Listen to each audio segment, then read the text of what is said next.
Welcome back to another episode of Rock Boys Football. Mario Cristobal, the Miami Hurricanes, wrapping up fall camp. Want to look back at the last 3 to 4 weeks and talk about some players that really have emerged for this Miami Hurricanes program heading into 2024, the fall camp winners, if you will. Now, I think my biggest takeaway for this Miami Hurricanes program, they stayed extremely healthy. And that's a conversation that a lot of people who follow the sport of college football closely know is important.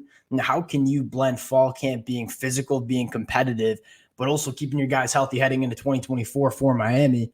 It's been a really good fall camp. Obviously, knock on wood, a lot of guys that were banged up heading into fall camp sound like they're full goes heading into 2024 as well. Guys like Mark Fletcher, AEM Mesidor. And I think the second takeaway I have is, look, the Miami fans who've been rocking with the boys the last couple of months know we've talked about just about every scholarship player on this roster. There are going to be a couple of names, including one you see on the screen right now, that we haven't really talked about. And so some other names that kind of were flying under the radar for us heading into 2024 emerging as difference makers for this Miami team. Really excited to get into this one now. Before we do, and as always, one to the Miami fans. Look, I know you all been reading the fall camp intel. There was probably about 30 names that we could have talked about. I chose 6. Let it fly in the comment section on some players that should be mentioned when we're talking about fall camp winners, the names that you are most excited about coming out of fall camp. And of course, if y'all do enjoy the content, consider subscribing to the channel. The amount of support the Miami Hurricane fans have shown over the last couple of days and weeks as we've talked fall camp, as we've talked the recruiting trail, it's been absolutely amazing. We appreciate you guys. And without further ado, let's get into this one, and let's start with what was the biggest question mark for this Miami Hurricanes team heading into fall camp and the 2024 season. That was the secondary, right? You lose, I believe it was 4 starters from the 2023 season. A lot of new faces. You added some names in the transfer portal. A guy that just kind of flew under the radar, and I got to be the first one to put my hand up and say I was sleeping on Jaden Harris. Sounds like Jaden Harris might be a starting safety for this Miami Hurricanes defense. Now, I went back into some of the film of Jaden Harris, not only from what you saw against teams like Bethune-Cookman, but back to the high school film as well. Get a good sense of what Jaden Harris's skill sets are. One thing that really excites me about Jaden Harris, premier athlete that played cornerback at the high school level. I think that's really important in this Lance Guidry defense where listen, Lance Guidry wants to heat up the quarterback. There's a reason Miami went to the transfer portal and just got a ton of good pass rushers. They are going to want to be aggressive. And when you're aggressive, when you're sending some pressure packages and blitz packages, you got to have your safeties be able to play in man coverage. That's probably the biggest attribute that Jaden Harris has. This is a big physical safety that can come up and make tackles in the tackle box, but I think more importantly, can hold up in man coverage because he played cornerback at a really high level back in his high school days. So I think Jaden Harris emerging as a guy that Miami can trust, it's massive for this Miami Hurricanes defense. And Michel Powell gave Jaden Harris a lot of love in terms of, hey, Jaden Harris has a strong understanding of what this playbook is. He's starting to really grasp the defense and play fast. The hype's building around Jaden Harris, a guy that we have not really talked about. I think that's a really big storyline for this Miami Hurricanes program. The next guy we got to talk about, and somebody that I don't even know if we broke down the film when he committed to Miami in the 2024 class. Romanas Frdric Jr. He's coming from St. Thomas Aquinas, played his junior year at Deerfield. This kid's long, physical, and he's competitive. And every time I sit down to read the fall camp intel, I see this kid's name every single time, a guy that we were not expecting to be a contributor, and we don't even know if he'll be a contributor in 2024. But at the end of the day, we were very concerned about the depth in this Miami Hurricanes secondary. And to hear a guy like Frdric Jr. kind of coming out and being a guy that he came in the summer, wasn't even in for spring practices, and now sounds to be a guy that Miami might be able to trust as a true freshman. I think that's a really big storyline as well. I think the biggest thing we wanted to see Miami develop during fall camp was depth, competitive depth in the secondary, have a lot of guys that you trust. Having a true freshman who is a mid 3-star coming out of the high school ranks in 2024 emerge as a guy, I think that's a really big storyline for Miami, a guy that I don't think we've talked about once and when we talk Miami Hurricanes football. Last guy I want to talk about, actually, we got 2 more guys on defense I want to talk about. One, Michel Powell. We've talked extensively about Michel Powell.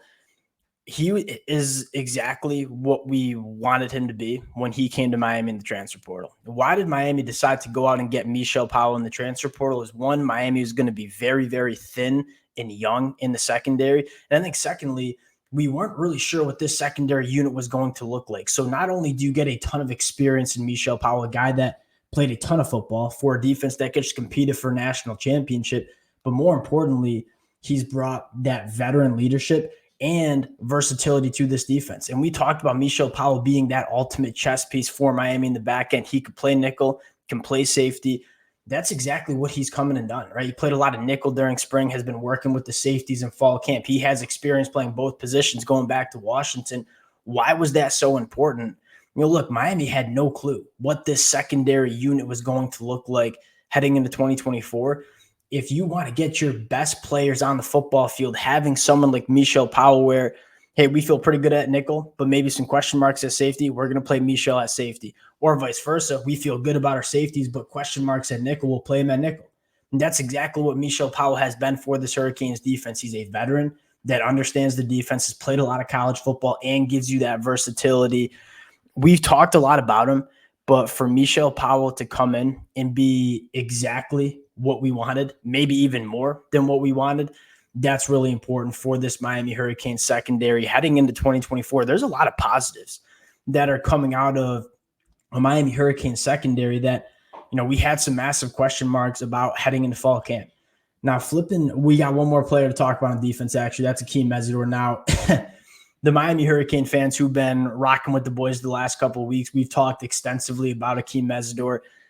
To hear that AEM Mesidor looks just as good, if not better, than he did in 2022 is such an underrated storyline to this defense. Everybody wants to talk about Ruben Bain or Simeon Barrow or Tyler Barron. Look, I love all those players. I think this defensive line is going to be really good, really, whether AEM Mesidor was healthy or not.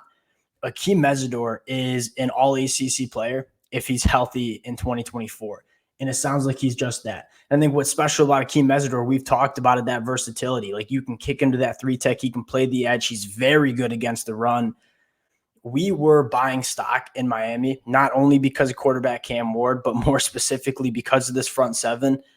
To get the news that AEM Mesidor is back full go, feeling healthy, feeling back to that form in 2022, I'm even buying more stock in what this Miami Hurricanes front seven can be in the 2024 season. Now going to the offensive side of the football, let's talk about, one of the biggest storylines that we had heading into fall camp, and that was production from the tight end room. You read the last couple of weeks of fall camp intel, it sounds like the tight ends are being difference makers in this passing attack, which we all know have the ability to be difference makers. You look at Riley Williams, or you look at Elijah Royal, these guys are super talented tight ends. Now, Riley Williams has kind of been my guy, but Elijah Royal, Riley Williams, Elijah Lofton, they all seem to be difference makers for this Miami Hurricanes offense, and we're not necessarily sure who that real threat is going to be at tight end yet.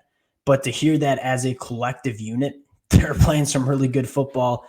That's a really big storyline for Miami. It just adds another element, which Shannon Dawson can do in terms of attacking a defense. And you look at all the talent that Miami has on the boundary, guys like Sam Brown, guys like Xavier Restrepo or Jacoby George or Isaiah Horton.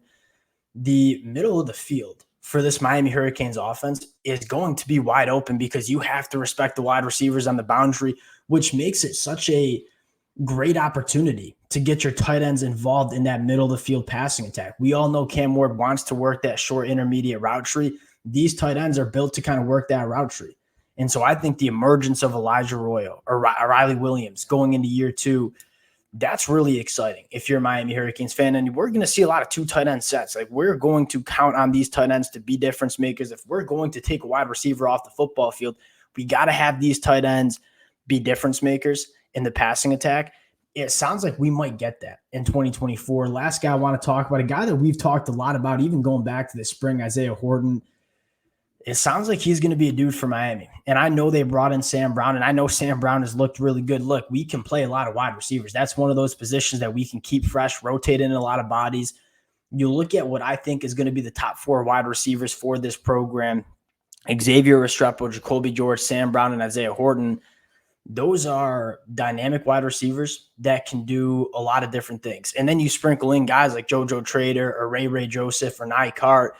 There's going to be a lot of ways for Shannon Dawson to attack opposing defenses in a lot of ways that they just weren't able to do that with Tyler Van Dyke last year. Isaiah Horton was kind of that missing piece that we all felt like, right? Where's that wide receiver that's going to be the big X boundary wide receiver? You're bringing Sam Brown. He can certainly do that. Now, I think the thing with Sam Brown that's really important to note, Sam Brown's not just an X wide receiver. You can move Sam Brown all over this offense. That's what he did at Houston. So that gives Isaiah Horton just more opportunity to be that true X boundary wide receiver in this offense. Look, I wanted to shout out some defensive linemen. We've talked extensively about this defensive line. Wanted to shout out Cam Ward and the running backs. We talked a lot about those players over the last couple of weeks of fall camp. So I wanted to highlight some names that we haven't talked as much about. I think some of these guys stepping up, probably some of the bigger storylines that we're getting out of fall camp. We'll cut it there again. Would love to hear from you guys in the comment section, some players that are exciting you coming out of fall camp. Appreciate y'all rocking with it. Again, if you guys do enjoy the content, consider subscribing to the channel. Appreciate y'all, and we'll talk to you guys later. Peace.